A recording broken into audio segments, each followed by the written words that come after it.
ancient societies like Egypt, the Mesopotamians, ancient China, and looking at,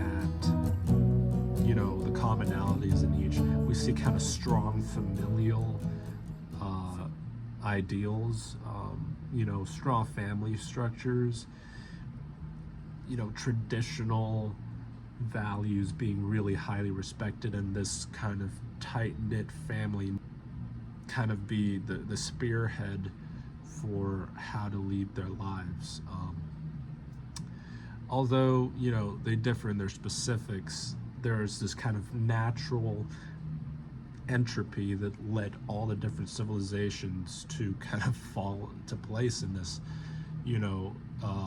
nuclear family, patriarchal idea. Obviously, that's being changed today with the modern day. There's kind of a stark contrast between the past and today.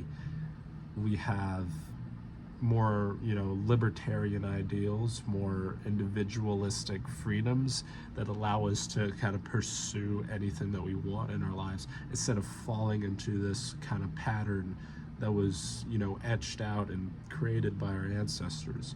So that's another huge difference, right? That's another way that, the world is changed. The world is changing, and the modern day is different. So the world of the past fell into these traditions that in some ways we still retain to this day, but in a lot of ways we have gotten rid of. So it's kind of this, not always nuclear family, but strong familial family structures that exist that generally emphasize strong cultural traditions. In ancient China, it was emphasizing respect to ancestors, to the elderly people in your family.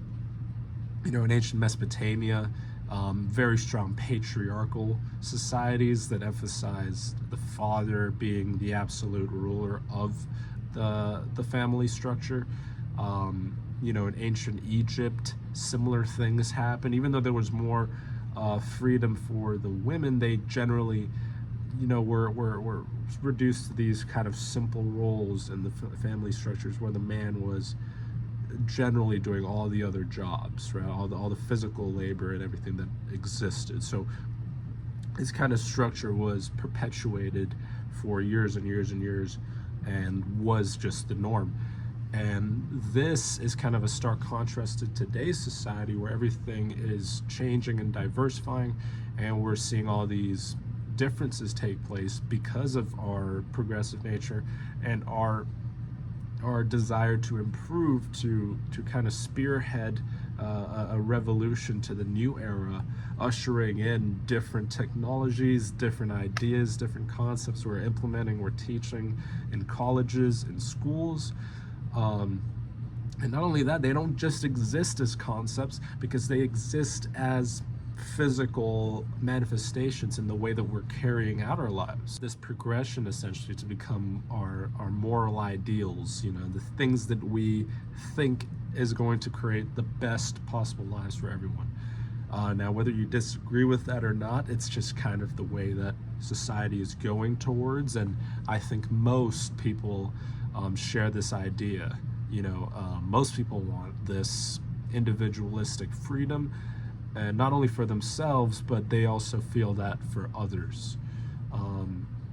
So this is kind of the place that we found ourselves in, and especially if you're Gen Z and you find yourself in the 21st century, growing up, you're almost enveloped by this kind of turn of the century idea that everything is changing. So especially growing up in this time today, it can be especially confusing, especially strange and conflicting because of all the ideas that we have that are changing around us. I'm going to talk about the concept of hierarchies, because not only do they exist in the past, but they still exist now in more subtle forms that we're just not entirely aware of all the time. Now, of course, it is apparent when somebody is rich or poor or, you know, kind of middle class by just the way that they dress, the kind of fashion that they present to others, the kind of car that they drive. Hierarchies, in a sense, are still there, and we're not all blind to it, but they've just kind of understated, or, you know, kind of swept it under the rug as to what exactly it is, because we all experience it in our daily lives, yet we don't address it as something that actually exists, because we have these ideals of freedom. And especially if you live in a westernized civilization like the United States, you will have this idea that everyone is equal, and that, you know, founding fathers laid it out in the Constitution, that, you know, everyone has the rights to personal freedoms, and everyone has the ability, you know, the pursuit of happiness.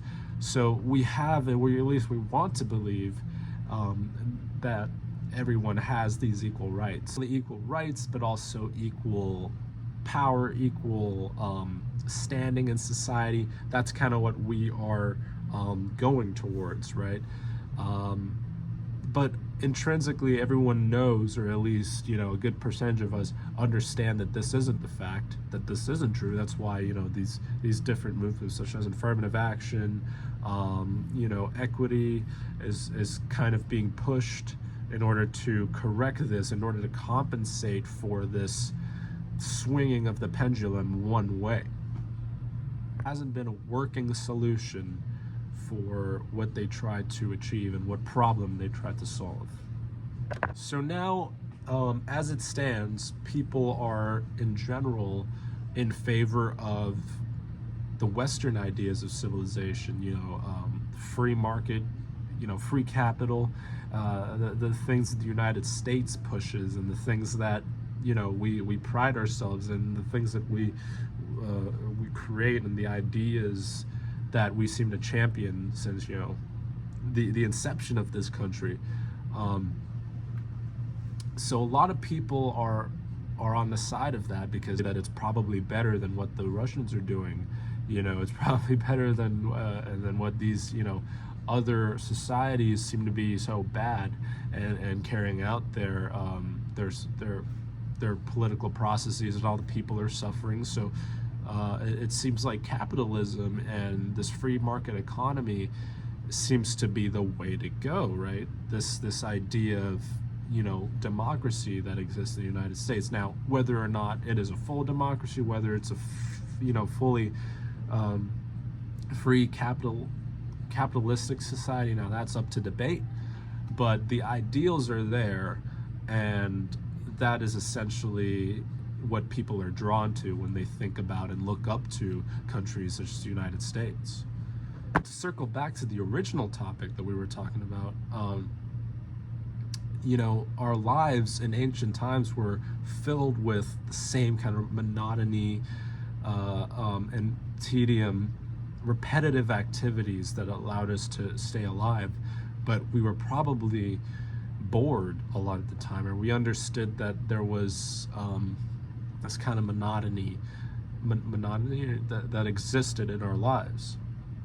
Now, for the past few decades, we've been trying to erase that, and we've been trying to replace it with the media, you know, with devices, and with television, with radio. You know, the inception of it really started way back in the 20th century, you know, with the inception of the radio and phonographs and all these things that allowed us to listen to music in our spare time without having to go and see a live show, or you know, play instruments yourself and produce your own music.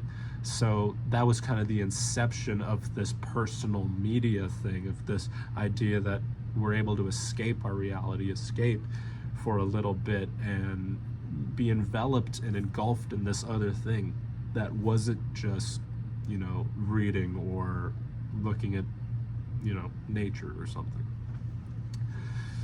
So in many ways, this was really cool, and it was, you know, a testament to our ability to be inventive. It was a testament to our intelligence, and a select few people profited immensely from the inventions that we, you know, we so love and respect today.